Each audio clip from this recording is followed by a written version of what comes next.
Здравия! Сегодня пойдет речь о сидящих на зарплате Интела блогерах. Ну, об этих вот. Я вижу в себе тебя, Винни. В смысле?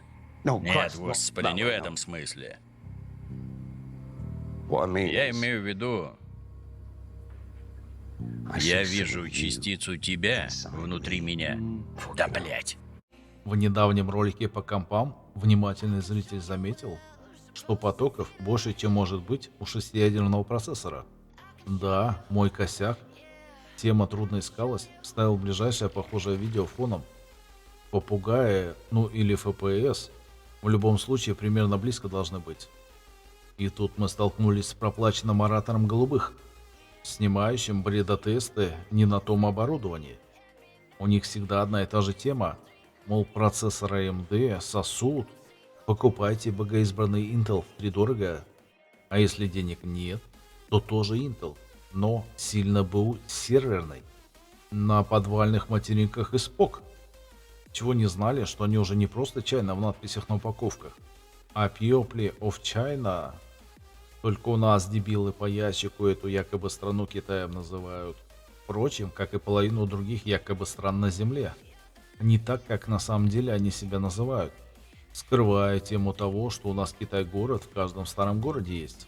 И там до недавнего времени никаких китайцев не было. Смысл слова «ки» – «ки» – это палка. Бильярд вспоминайте. А тай – что-то высокое. Ну, Алтай, например. А ал – это типа белый. Вот и получается, что это высокая стена. Возможно, деревянная или что-то огороженное. И Великая Китайская стена, понятно кем построена.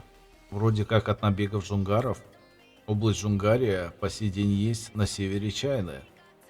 Есть рассказы о том, что они набегали лет 500 назад в район Омска и насиловали там баб и разрушали города.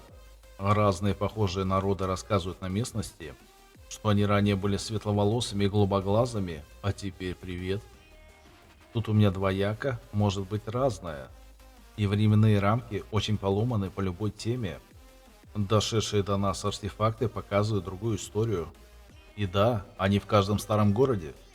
Но, например, здания с дверями и ставнями, открывающимися наружу, засыпаны этажей на 5 в среднем по всему миру. А по теме Великой Стены, может быть, что и от воды просто защищались или защищали. У нас тут ряд глобальных катастроф недавно были. В школе не рассказывают что-то про это. А наше фокулярно ограниченное стадо ходит на работу и пьет пиво по вечерам. Времени разобраться со всем происходящим совсем нет. Несмотря на то, что интернет везде. Собрал в одну картинку упомянутые процессоры по попугаям в однопотоке и их результаты согласно одного большого сайта, собирающего эти данные. Не забывайте про потребление из розетки. Биошок-контент. Не может быть такого, что AMD в этом поколении глобально отсасывал у серверного Intel. А многопоточная производительность от количества ядер зависит.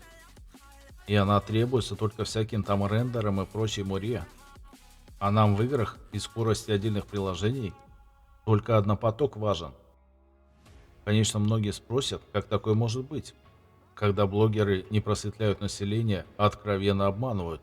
Это совсем не этично. Да, это отвратительно, немыслимо и недостойно. 300 фунтов. Идет. Зашибись. Пишите в телегу Либусти. За 300 билетов в Банк России окажу консультацию и подберу, что есть в продаже, чтобы собрать суперкомпьютер. А за 777 рупий уже буду потеть больше, чтобы прям найти идеальный вариант за указанную сумму. За 5% стоимости могу удаленно подсказать, что куда крутить и вставлять. Плюс как систему устанавливать. Всем добра, здоровья, процветания и денег.